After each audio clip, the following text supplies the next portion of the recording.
What is up, everyone, and welcome to a special edition of The Danny Show. I'm your host, Dan Cody. This is where I give commentary and reviews on all things wrestling. Thank you guys so much for joining. Special shout out to Reddits2 for your subscription and also for commenting and replying on the shorts as well as other videos that I have done.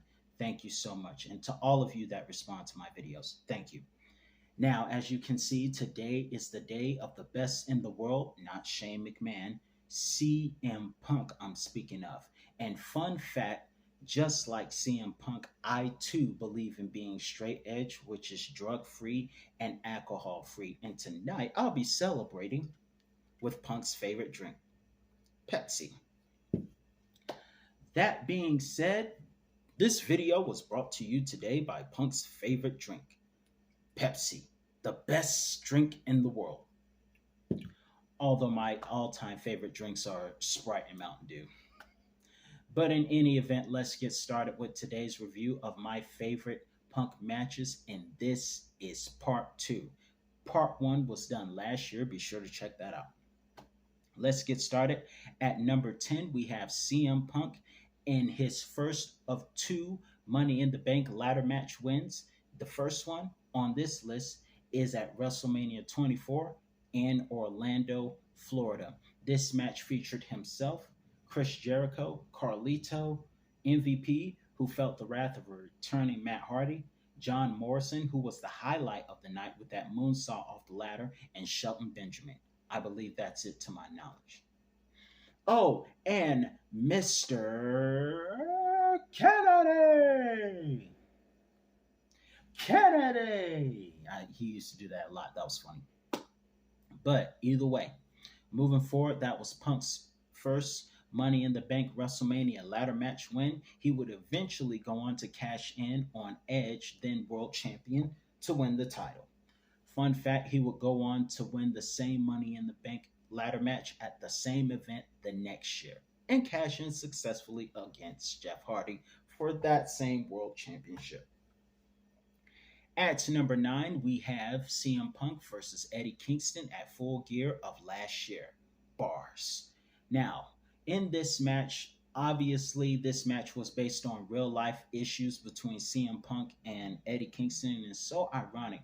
AEW has a lot of real life issues playing on screen. Take Sammy Guevara and Andrade, for instance, or Sammy and Eddie. That went on screen. Just a lot of personal animosities backstage. This was one of them.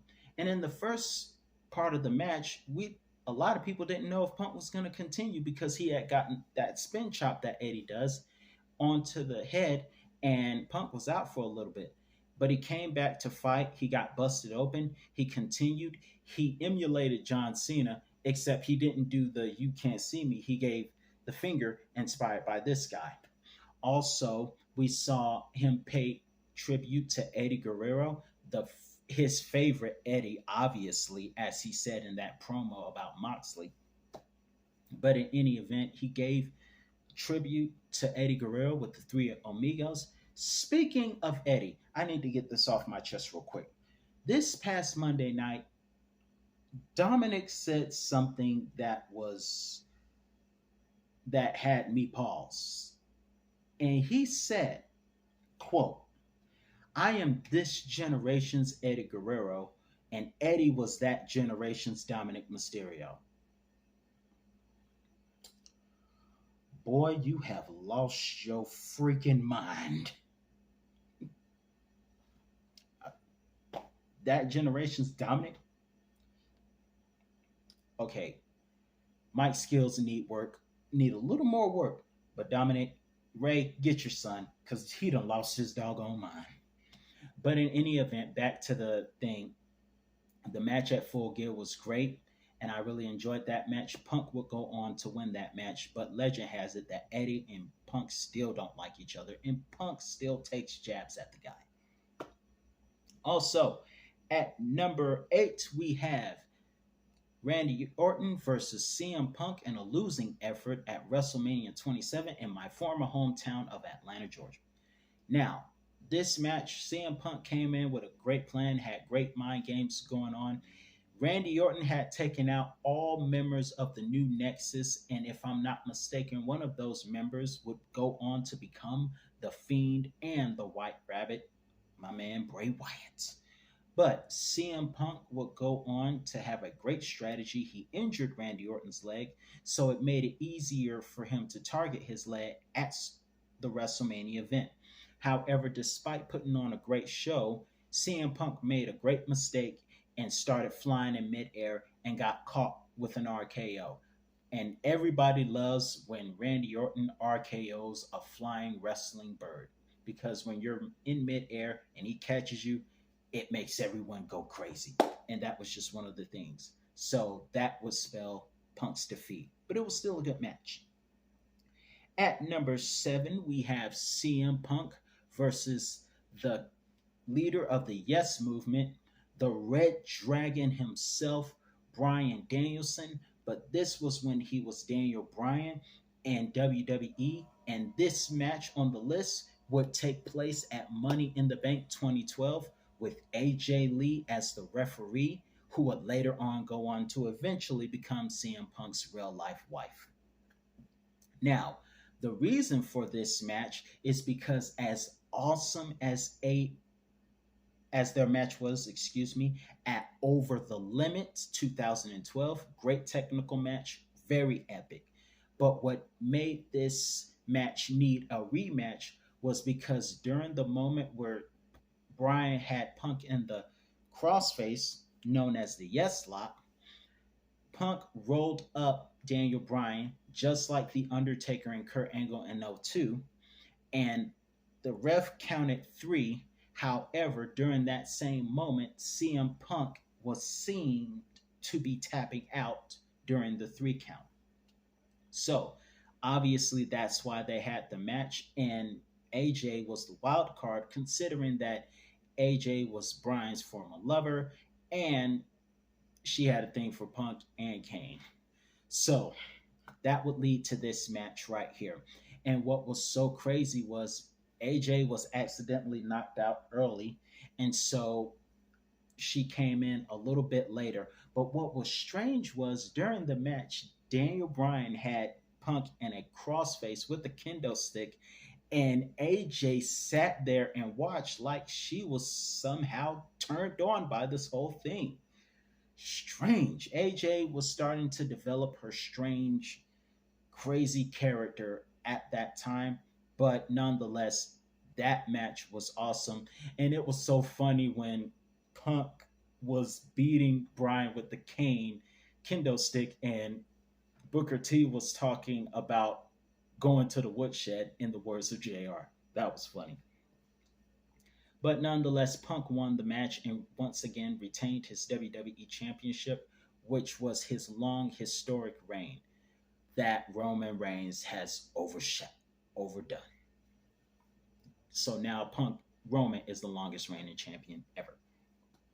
At number 6, we have CM Punk versus John Cena at SummerSlam 2011, with Triple H being the special guest referee. Another match where someone was a special guest referee in Punk's match. And one of the things I loved about Triple H, who is now COO and everyone loves him as it, but what made him so awesome in this one was that he refused to let the guys get counted out and threw both of them into the ring so the match could continue. It was a great match with a controversial ending, of course, because Punk had Cena pinned, but Cena's foot was on the rope. So their rivalry would continue, and Hustle, Loyalty, Disrespect, which you can play on 2K15. Nonetheless, it was a great match, and despite the controversy with Del Rio cashing in after Nash, thoughts and prayers to him, came in and attacked, still a great match. At number 5, we have another good one, and this is Punk versus another familiar rival and Chris Jericho at Payback 2013, another match that took place in Chicago, Punk's hometown. Now, in part 1, you probably saw in part one where I put their match at Extreme Rules on the list. However, on this one, part two, I will put Payback. I was going to put um, WrestleMania 28 because that was good also. But this match right here was very epic. Punk had came back from being a heel and went babyface with the start, of course, because he's in Chicago. Everyone in Chicago loves him. But this match here was epic. That it took Punk fought through the walls of Jericho and kicked out more than once to the code breaker, but it was another go to sleep that would end the match, and Punk would be the winner of this epic. This I think this one seems better than the other ones at WrestleMania and Extreme Rules 2012. Which Jericho match did you think was better? One thing's for sure, we know that CM Punk is the true best in the world at what he does. At number four, this, however, was a losing effort. The very same year, a few months later, the man who accompanied CM Punk, Paul Heyman, would turn on CM Punk a couple of months later, and it would lead to a match with Paul's other client, Brock Lesnar. This match at number four took place at SummerSlam 2013, which you can also see on my Brock Lesnar birthday list. Also, great match. I gotta tell you, Punk brought a fight to Brock Lesnar. It was a no holds barred match, and I can almost say that Punk's performance at Brock Lesnar that SummerSlam, I think Brock had a harder time that year than he did in the previous year, 2012, with Triple H. CM Punk really was amazing in that match. It was a losing effort, but man, that was a heck of a fight by the best in the world facing off against the Beast. And if you're the Beast, you got to have respect for CM Punk after that great fight. At number three, we have CM Punk versus Hangman Adam Page at Double or Nothing earlier this year. Man, this match was good. What was funny was they stole each other's moves, but nonetheless, it was a very epic, amazing match for the AEW World Heavyweight Championship. It was a match that, despite all the move thievery, Punk would go on to win that match. And however, with Punk losing immediately later on to Moxley during a foot injury, but nonetheless, back to this amazing match between the best in the world and the man with the phrase of the cowboy stuff. So, awesome match at AEW All or Double or Nothing. Double or Nothing. Great match. 5 stars. Speaking of, at number two, we have CM Punk versus the other king of the microphone, MJF, in a dog collar match at, I believe, Revolution earlier this. No, that was earlier this year. Yeah, this year. If it, that match was great, I really enjoyed that match. CM Punk brought some nostalgia, bringing his original theme to the match, but it didn't stop it from being a great match. It was excellent. It also set a pace for MJF to have a rivalry with Warlow, as Warlow turned on Punk and gave no, he turned on Max and gave Punk the ring, and Punk used it and put MJF to sleep and won the match, finishing the amazing rivalry that Punk and MJF had, especially that one on the mic. That was awesome. At number one, we obviously have this year in Chicago his match with Jon Moxley at, yes, Full Gear. No, was that Full Gear or All Out? No, that was All Out. My apologies. CM Punk versus Jon Moxley at AEW's All Out, which took place earlier this year. It was a great match between two guys. And this was a rematch because Punk had recently injured his ankle and came back to face Moxley to see who would be the undisputed AEW champion because of Punk's injuries. So this match happened. It was great. None of the guys liked each other, but it doesn't stop it from being an amazing match. It was a match that Punk would go on to win. But what happened next had the world of wrestling fans talking, and that was the return of MJF, who is on the number two match on this list. What's crazy is they were in Chicago and they were chanting MJF like this was Long Island. That had to have Punk feeling some kind of way. But it doesn't change the match, the fact that it was a great match. So, what do you think about Punk's matches? What is your all time favorite Punk match? Is it on this list or is it on part one? Let me know in the comments below. I'm your host, Dan Cody, and that's all the time I have for you today. And I'll be back with another review on all things wrestling. And now I'm going to go celebrate with the best drink in the world. See you later, folks.